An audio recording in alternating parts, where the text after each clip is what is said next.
Salut, bienvenue à cette toute nouvelle capsule du niveau 1 de la connaissance de soi, la 5e capsule. Donc, dans cette capsule-ci, on commence un nouveau thème, on commence à parler des besoins fondamentaux.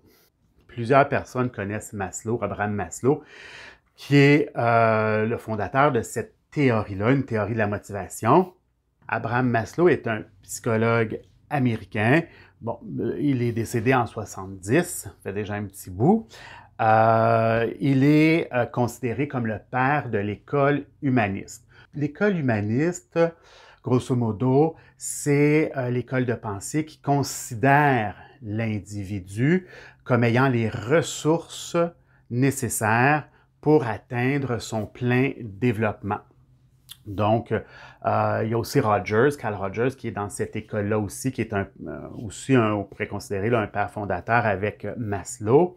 Donc, c'est une théorie, c'est une école de pensée en psychologie qui est non directive. Donc, humaniste, moi, c'est ma philosophie principale d'intervention, c'est-à-dire de croire au potentiel de l'être humain et que si la personne humaine a tous les éléments pour la soutenir dans son développement, mais elle va d'elle-même se développer à son potentiel optimum. Voilà, en gros, c'est ça, c'est de croire en l'être humain et en ses potentiels, en ses capacités de développement et de développement optimum et de bien-être aussi. J'en profite peut-être pour dire de deux autres écoles principales aussi de pensée en psychologie. Il y a la psychanalyse, on peut considérer aussi le mouvement psychodynamique, donc avec Sigmund Freud, qui est le père de cette école de pensée. Et il y a aussi l'autre école de pensée, en ce moment aussi très populaire, qui est cognitivo-comportementale.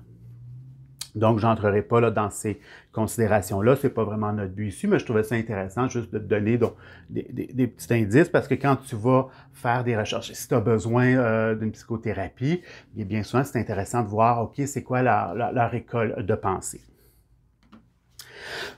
Donc, Maslow s'est intéressé en particulier à 3 champs d'études, dont ce qu'on va parler ensemble ici, c'est la théorie de la motivation par la hiérarchisation des besoins humains. Bon. Ça a l'air compliqué. Mais en fait, c'est ça. Quand on parle de Maslow, on dit tout le temps « Ah, la pyramide des besoins, la pyramide des besoins ». Mais Maslow n'a pas nécessairement conceptualisé une pyramide. Il a conceptualisé les besoins de l'être humain comme motivateur du comportement. Donc, c'est-à-dire que Maslow a étudié, a observé l'humain et il a théorisé que l'être humain a des besoins qu'il cherche à combler et c'est ça qui le motive à agir, c'est ça qui nous motive à se lever le matin puis à entreprendre des choses. Donc, il a théorisé ça sous forme de 5 besoins fondamentaux. Ça, c'est intéressant, c'est-à-dire que tous les besoins qu'un être humain peut avoir peut être classé, intégré dans cette théorie-là. Donc, il y a une hiérarchisation des besoins, c'est-à-dire qu'il y en a toujours un qui prime et qu'il y a des besoins à combler, des besoins peut-être primaires à combler pour passer par la suite aux besoins secondaires ou supérieurs, comme Maslow nous le dit.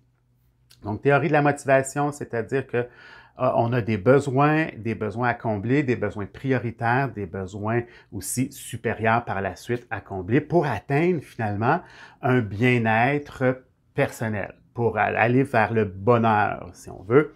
Il y aurait cette théorie des besoins au niveau de la motivation.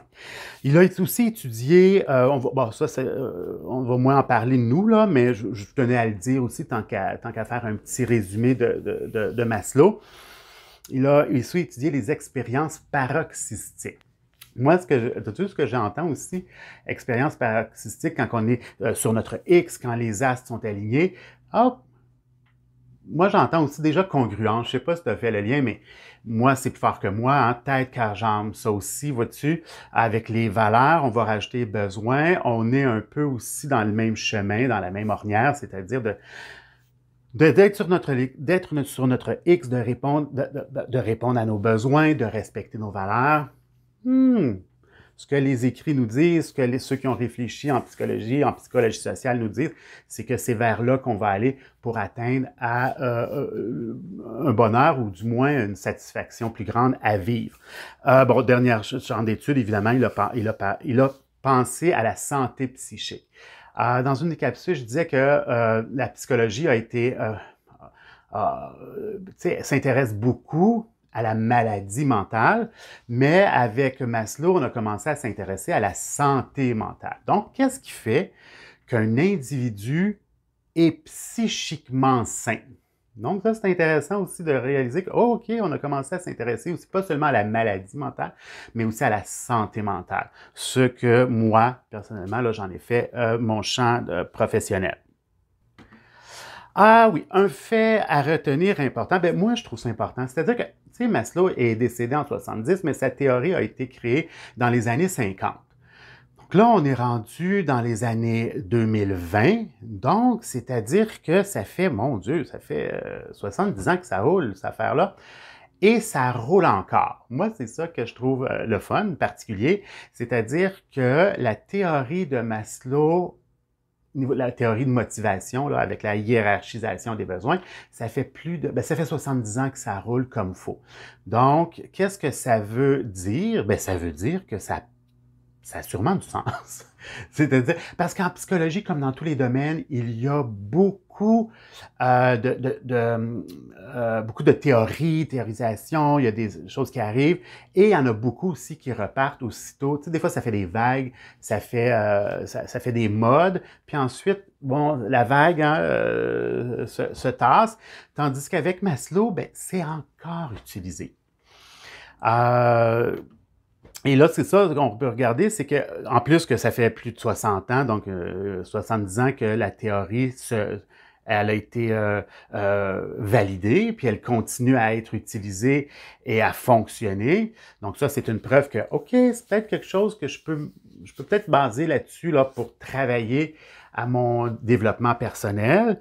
Et puis, c'est aussi elle est sortie de son domaine d'origine. C'est-à-dire que cette théorie de la motivation-là a été créée vraiment pour aider les personnes humaines là, à avoir une meilleure santé mentale, mais vois-tu, elle a essaimé dans d'autres domaines, dont le développement organisationnel, le marketing, bon, puis on peut la retrouver aussi dans d'autres domaines.